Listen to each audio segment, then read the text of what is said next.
Buenos días y gracias por venir. Estamos aquí amparados con el aura de Jaime Garzón, ¿no?, que alguna gente de la delegación no conoce, pero es una persona muy importante de Colombia. También en estos temas que vamos a tratar hoy, derechos humanos y la paz. Antes de venir a Colombia, como me imagino que los medios que están aquí ya estuvieron el año pasado, por lo menos EFE, han reportado, ¿no?, que venimos todos los años, 12 años seguidos. Entonces la tarea que les vamos a presentar corresponde a este 12º año, 12ª visita de verificación a los derechos humanos, con las peculiaridades tan especiales que está teniendo este año, ¿no? Me gustaría, como el 8 de marzo está ahí ya próximo, me permitiría recordar a una mujer que fue asesinada ayer, en la madrugada de ayer, de unas características muy especiales. Me estoy refiriendo a Berta Cáceres, en Honduras. Primero, porque Asturias ha tenido alguna relación con esta lideresa indígena. Segundo, porque es, dentro del mundo indígena, muy peculiarmente defensora de los derechos de la mujer, como feminista en la resistencia frente al golpe de Estado en Honduras. Y por otra parte, porque seguramente, como ha dicho su hermano ayer, es uno de los tesoros más importantes en la defensa de los derechos de los pueblos indígenas. Como aquí también, anteayer, asesinaron a Alexander Oime Alarcón, un gobernador del pueblo Yanacona, y tantos otros que nos ha explicado la UNIC, que han sido asesinados el año pasado, nos parece oportuno también recordarlo. Si en Casanare, en Yopal Casanare, nos dijeron que el asesinato de Daniel Abril el 3 de noviembre pues suponía seguramente el atentado más grave contra el movimiento social en aquella región, en el mundo mundial, en el ámbito internacional, seguramente que esta figura de Berta Cáceres, asesinada en la madrugada de ayer, pues es un segundo asesinato del Empira. Ustedes saben que la moneda de Honduras es el Empira, resistió a los españoles, combatió a los españoles a la invasión, y Berta Cáceres estaba resistiendo con sus comunidades a la nueva invasión, al neocolonialismo, a las empresas hidroeléctricas, al extractivismo. Y para marcar también un paralelismo que se ha expresado ya bastante por los analistas y las organizaciones entre Honduras y Colombia, por si quieren profundizar en ese tema. La misión asturiana, además de recordar este hecho tan reciente, pues ha recorrido muchos territorios. En el texto que les vamos a compartir ahora está todo ello. Se pueden dar idea de que ha sido una tarea intensa estos días, agradable también por recorrer tan hermosos lugares de este extenso país, pero muy duro en las conclusiones que sacamos, que son muy similares a las que se están presentando estos días por otras instancias. El informe de Somos Defensores de ayer o anteayer, y los otros que están por presentarse, o los testimonios de la propia Embajada Española. Todo eso lo podemos compartir si es el caso. No hay tanta novedad. La novedad puede estar, por nuestra parte, en que en algunos de esos lugares ni siquiera Naciones Unidas ha estado por allá, con la cual esta tarde tenemos reunión con la Oficina de Derechos Humanos, y remarcando la sistematicidad, la continuidad, el que gente de Asturias, esta delegación que está hoy aquí, pues siga llegando a este territorio, gracias a una invitación que nos hacen las organizaciones colombianas, que son las que seleccionan a la gente, que en número reducido, pero en una cantidad total de 99, ya han pasado por Asturias a recibir una protección temporal, muy amenazados, como saben, 2 de ellos asesinados a su regreso, otros han sido presos y libres sin ningún tipo de cargo posteriormente, otros han sufrido atentados, algunos de ellos nos acompañan hoy aquí, como Lucho Plaza. Esa permanencia es posible porque nos lo demandan organizaciones de acá, porque existe una cierta complicidad en Asturias para hacerlo, y se relaciona íntimamente con esta visita. Un programa asturiano que lleva 16 años funcionando y que sus componentes aquí quiero mencionarlos porque son los que nos han invitado, los que nos han hecho la agenda, a quien les debemos esta tarea que se está concluyendo el domingo, que son la Organización Nacional Indígena de Colombia, UNIC, la Fundación Comité de Solidaridad con los Presos Políticos, a ver si no se me olvida ninguna, Andas que trabaja con el sector desplazado, el Departamento de Derechos Humanos de la Central Unitaria de Trabajadores, el Comité Permanente por la Defensa de los Derechos Humanos, el Coordinador Nacional Agrario, CNA, FENSUAGRO, la Federación Agraria de la CUT, creo que me están faltando dos, el Movimiento de Víctimas de Crímenes de Estado y una más, ahora recuerden. Con ellas, y este lugar, el colectivo de abogados José Alvear Restrepo.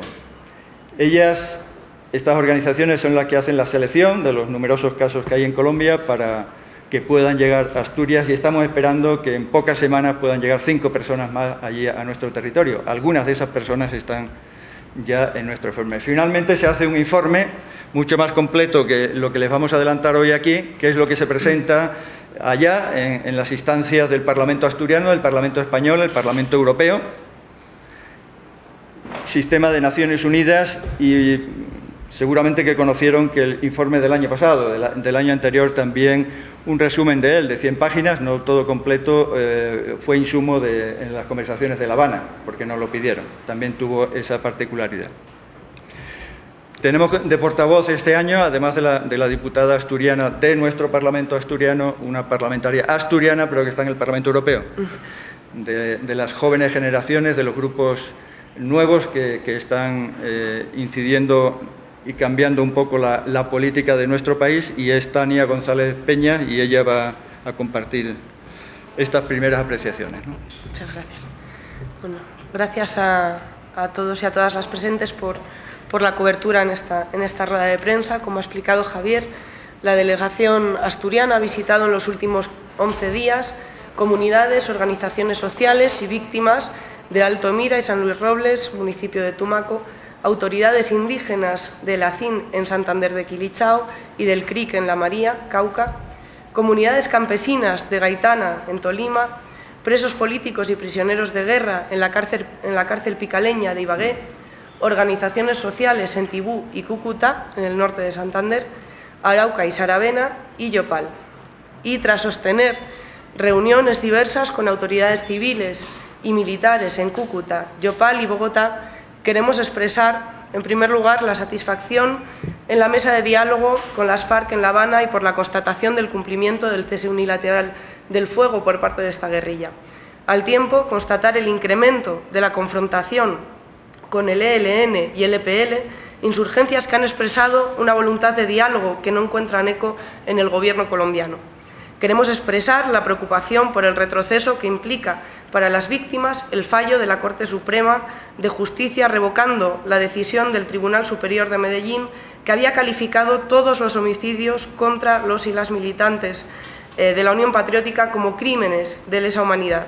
Consideramos que es un mal precedente a puertas de la conversación de las FARC en organización política.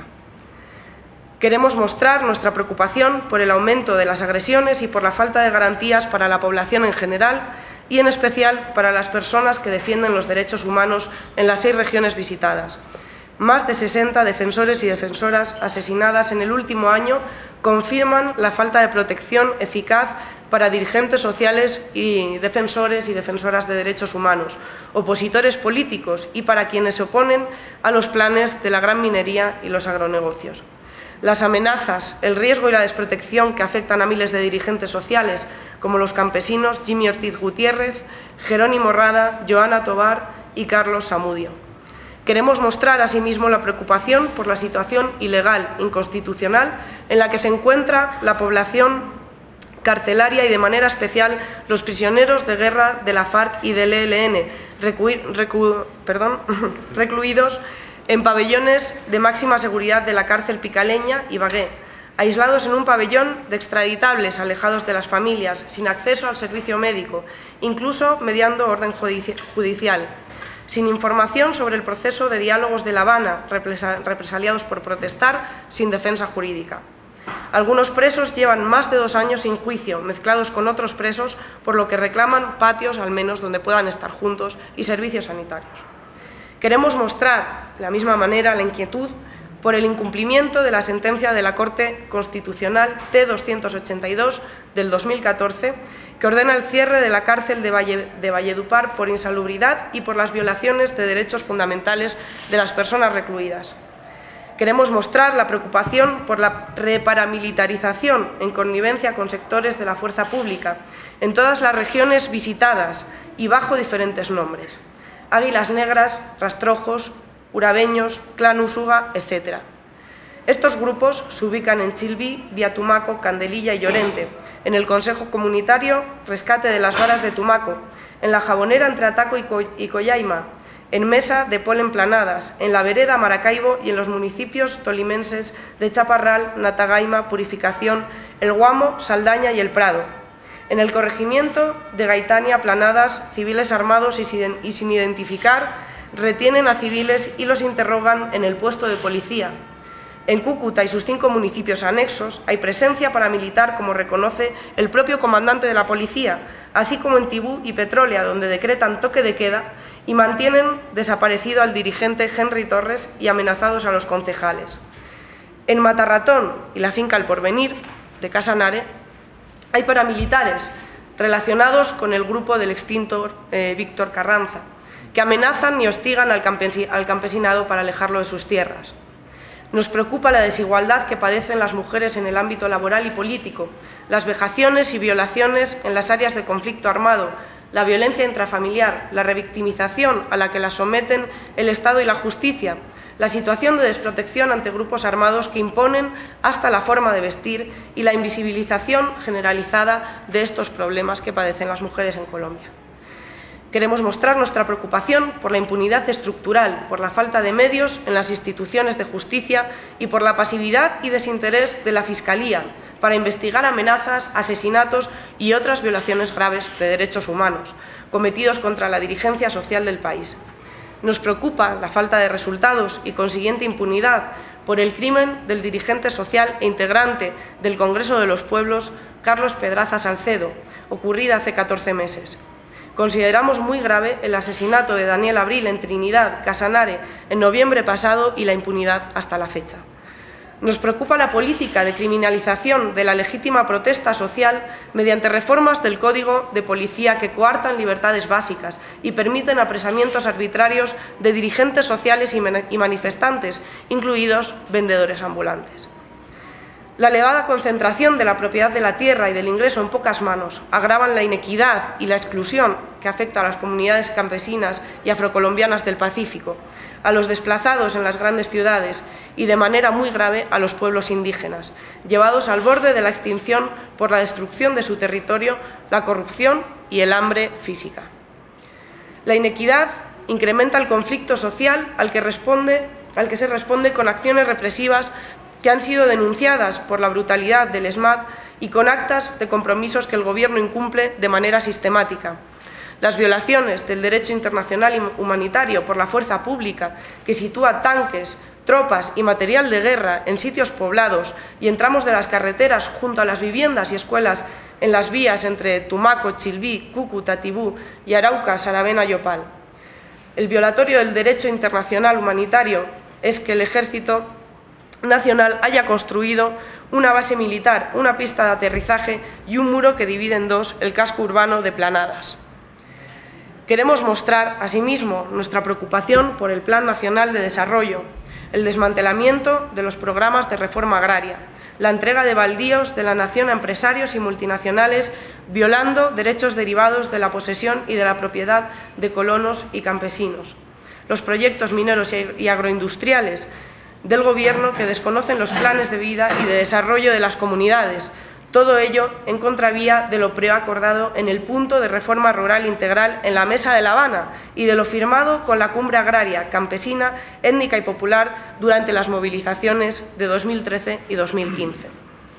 Nos preocupa el estado de abandono y revictimización en que se encuentran las víctimas, a pesar de la profusión de normas y agencias que avanzan poco en temas como la restitución de las tierras cuyos reclamantes son asesinados.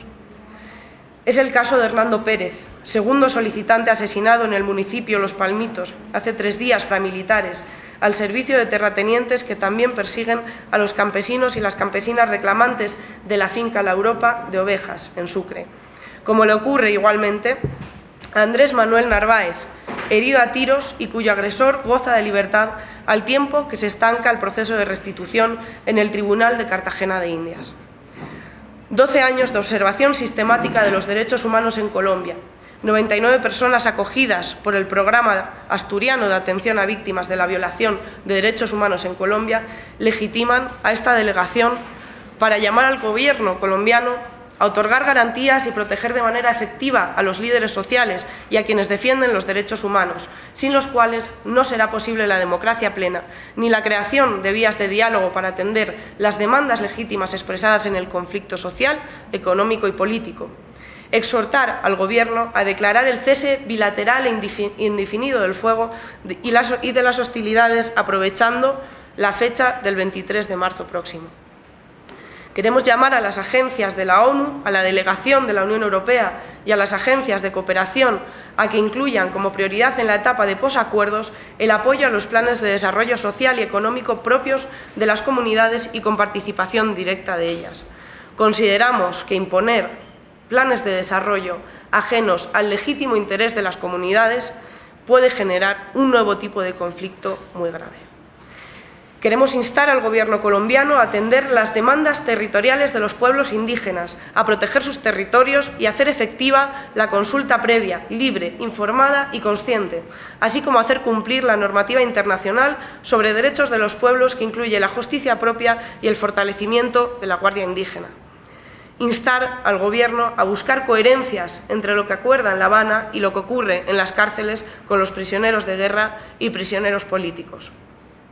Como ha comentado el compañero Javier, la 12ª Delegación de Derechos Humanos está integrada por nosotros dos, que estamos aquí presentes, por Lucía Montejo Arnaiz, diputada de Podemos, al igual que yo, ella en la Junta General del Principado de Asturias, Belén Garzón Sucar, representante de la ONG Ingeniería Sin Fronteras, Aquilina Fuello Rodríguez, profesora de Ciencias de la Educación en la Facultad de Pedagogía de la Universidad de Oviedo, Javier Arjona, aquí presente, integrante de la Asociación de Derechos Humanos y Cooperación Internacional Sol de Paz Pachacuti, Carlos María Meana Suárez, abogado laboralista, expresidente de Axur Las Segovias, y Javier Orozco Peñaranda, coordinador del Programa Asturiano de Derechos Humanos. Muchas gracias por su atención. ¿Inquietudes, preguntas?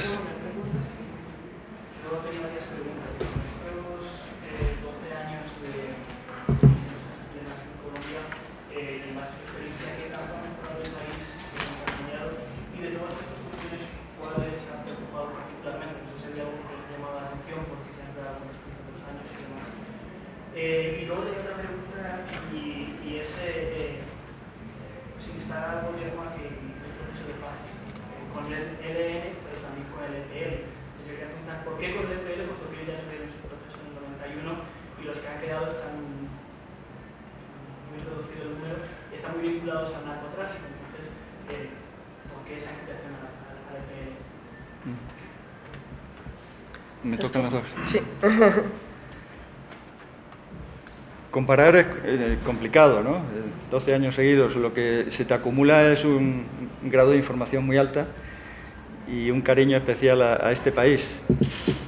Lo que hemos querido ver este año un poco más de lo que hemos visto otros, y lo hemos constatado, el resultado en esos términos ha sido favorable, no así la valoración después, es la situación de los presos políticos.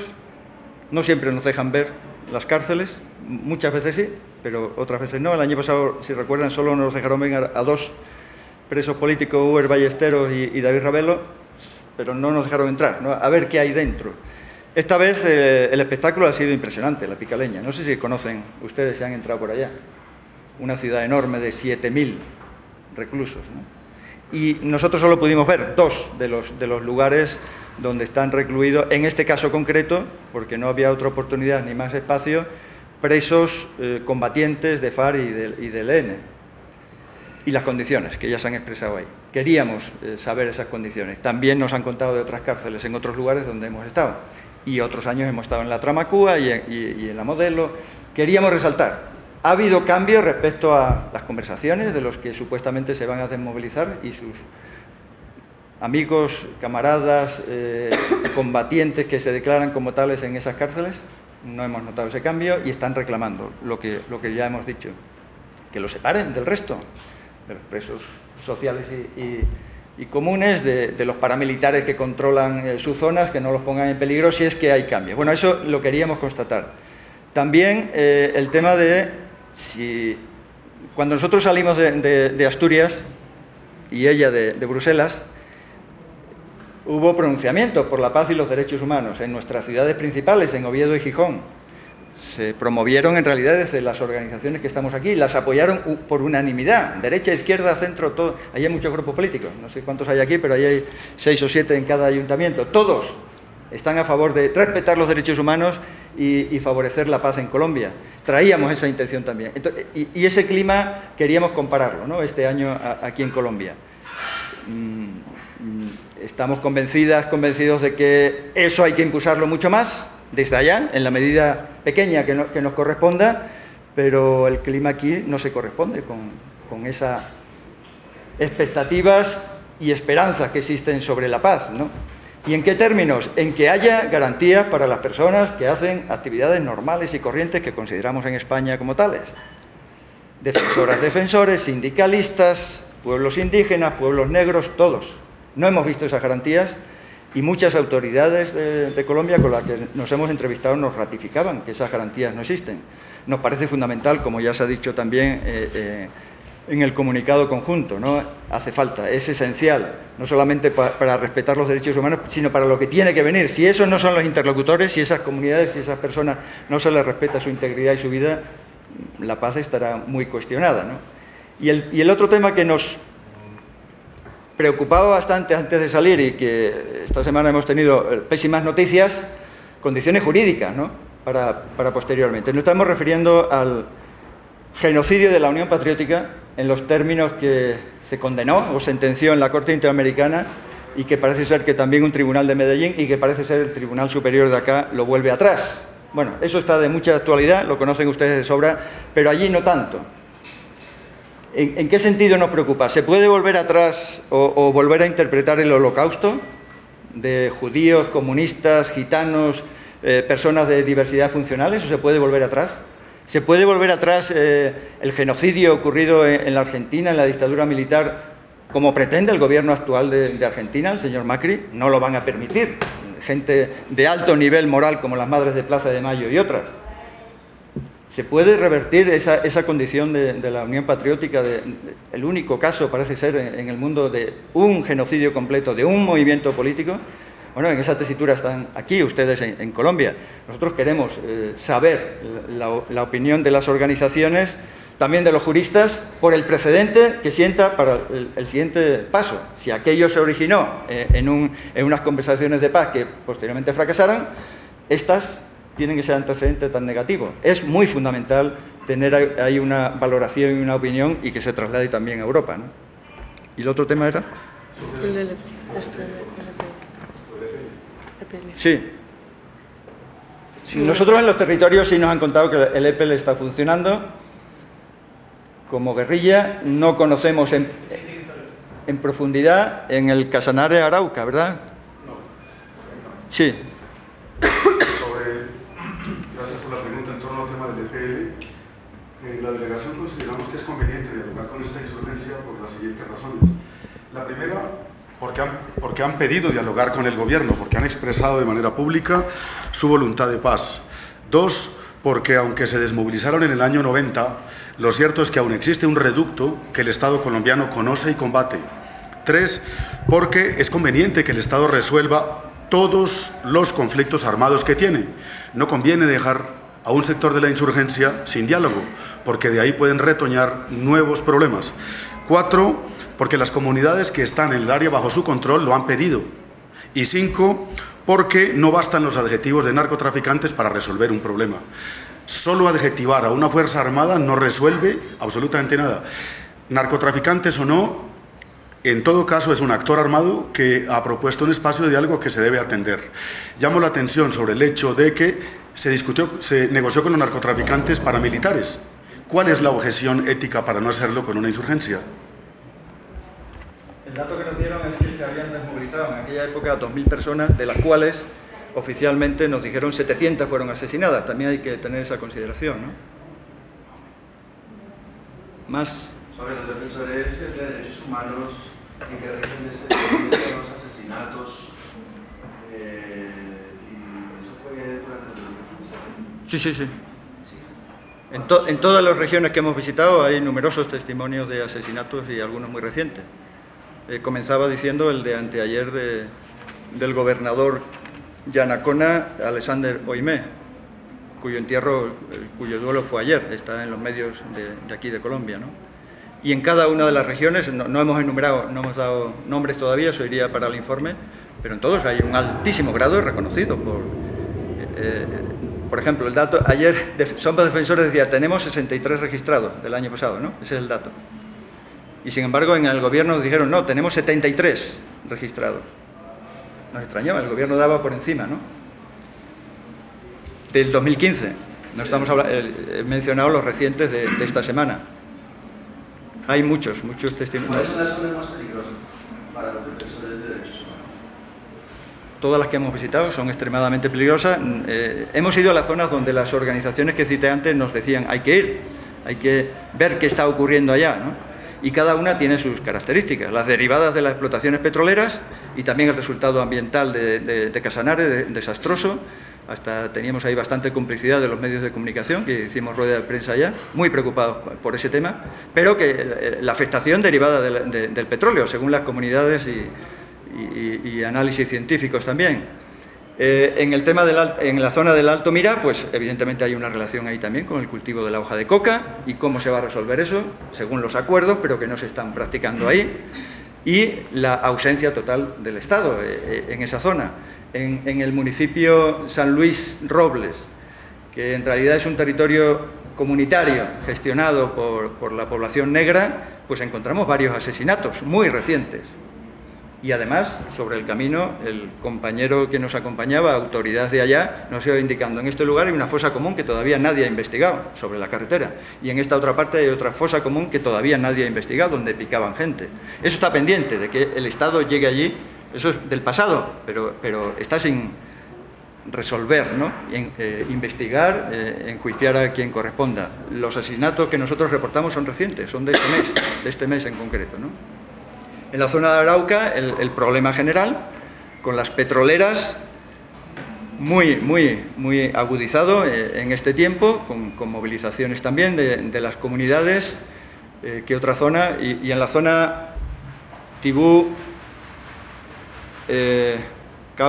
Cúcuta, les comentamos que tuvimos reunión con el alto mando, el coronel máximo de la policía, el coronel Donato, y con el segundo a bordo, coronel de la fuerza pública, del ejército. En el caso del coronel Donato, de la policía, nos proyectaron cómo estaban trabajando en esa fuerza, 3.200 personas, nos dijo que tenían, en esos 5 municipios de alrededor de Cúcuta, y dónde estaban ubicados los grupos paramilitares, y qué nombre tenían, y quiénes eran los alias de cada uno de los grupos.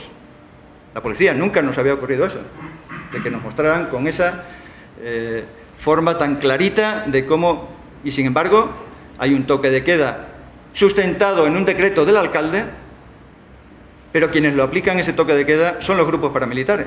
Entonces la policía, 3.200 efectivos, que parecen bastante, no tiene capacidad de intervención frente a ese control territorial de los grupos paramilitares. Presencia de grupos paramilitares, como hemos comentado aquí, ha sido en todos los lugares que hemos estado y muy abundantes y algunos relativamente nuevos, como en el caso de Arauca, donde el panfleto decía llegamos para quedarnos, y eso le estaban extendiendo a toda la población, empezando por los grupos sociales, por las organizaciones sociales. Justamente ayer la Defensoría del Pueblo hablaba de 18 asesinatos selectivos en los últimos 2 meses en el departamento de Arauca, en 5 municipios. ¿Qué información tienen más ustedes sobre eso? Tenemos una información muy completa de la asociación Joel Sierra, que trasladamos a nuestro informe, pero que no hemos desmenuzado en detalle, pero sí con una abundancia de asesinatos, de persecuciones, de amenazas, y con esta nueva presencia de grupos paramilitares que supuestamente se habían retirado, pero que ahora están ahí. Solo Y en Casanare, sí. por apuntar, lo ha comentado él de manera general, pero, o sea, de manera muy clara, pero si hay algún cambio que señalar es ese repunte del rearme de los grupos paramilitares en todos los territorios donde hemos estado.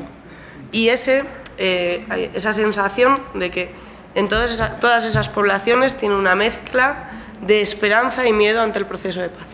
Esperanza, porque creo que todo el mundo quiere la paz aquí en Colombia, mucha gente quiere la paz aquí en Colombia, las poblaciones quieren la paz, pero temen los procesos que se están dando de rearme, que son contradictorios con lo que en principio debería ser el proceso de paz y la fecha cada vez más cercana de la firma de los acuerdos, ¿no? Entonces, esa sensación de que por un lado en La Habana se están acordando una serie de cuestiones, pero en la práctica están pasando otras, y eso genera pues mucha incertidumbre y, como comentaba, esa mezcla de miedo y de esperanza entre las poblaciones.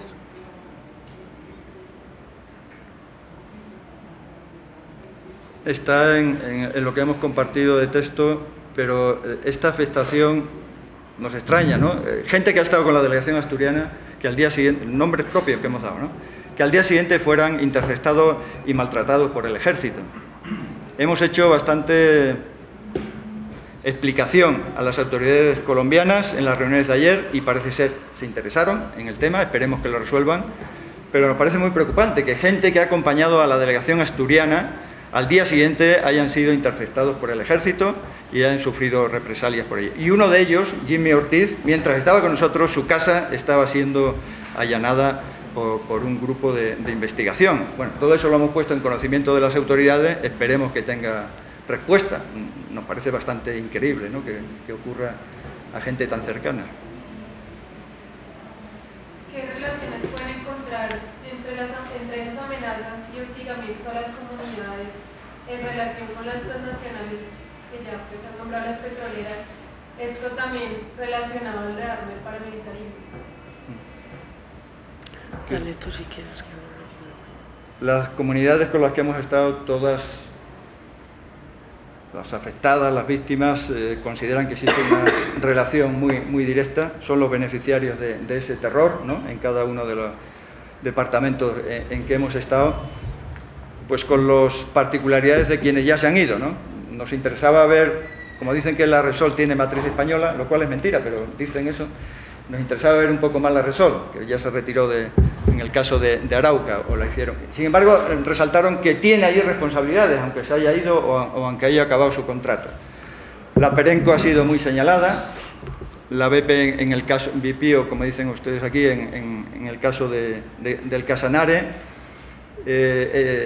y lo que más les preocupaba en Casanare en este momento, porque fuimos a filmar el río y no tenía agua, el que pasa por allá por la ciudad, pues es esa enorme sequía que los medios oficiales de algunos lugares dicen que se relaciona con el cambio climático, y allí, además de esa causa, estaban señalando como una afectación grave de las perforaciones, de esa proporción que dicen los técnicos que hay entre, creo que son 12 o 18 barriles de agua por uno solo de petróleo. ¿De dónde sale ese agua? Bueno, todo eso está en el resultado de destrozo ambiental que hay ahí. Las comunidades están señalando que son las petroleras las que tienen responsabilidad en todo eso. Como tiene relación con la enorme cantidad de millones de hectáreas que este gobierno está concesionando para nuevas explotaciones, y en este año en que empezó a aplicarse un acuerdo mundial que el gobierno Santos también firmó, como todos los gobiernos del mundo, los objetivos de desarrollo sostenible, habría que ver si se van a cumplir esos objetivos con ese modelo, ¿no?, con esa forma de concesionar tan extensos territorios, y cuando, en el caso de los territorios indígenas, como nos dijeron, cuando esa consulta previa, que es obligatoria, quien la hace es el gobierno, el Ministerio del Interior, y no las comunidades, y parece ser que los que van a hacer los consultores del gobierno, los del Ministerio, van en los carros de las empresas. Mucha confianza no pueden generar, eso es testimonio de la UNIG en cada lugar. La consulta previa, libre, informada y consciente es un instrumento esencial de los tiempos actuales, acordado en Naciones Unidas, pero tienen que hacerlo las comunidades, no el gobierno, que va a implantar ahí el negocio o la explotación o lo que sea. Es una perversión de esa norma elemental de esta época, ¿no?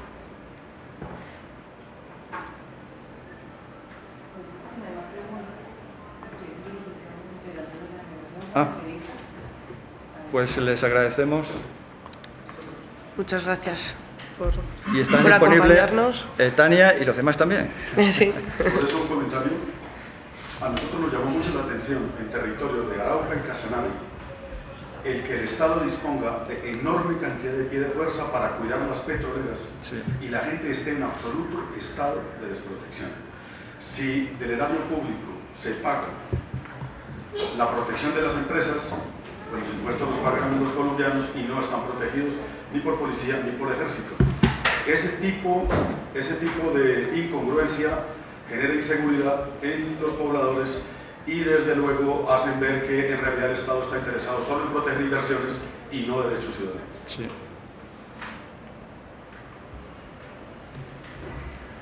Gracias, entonces.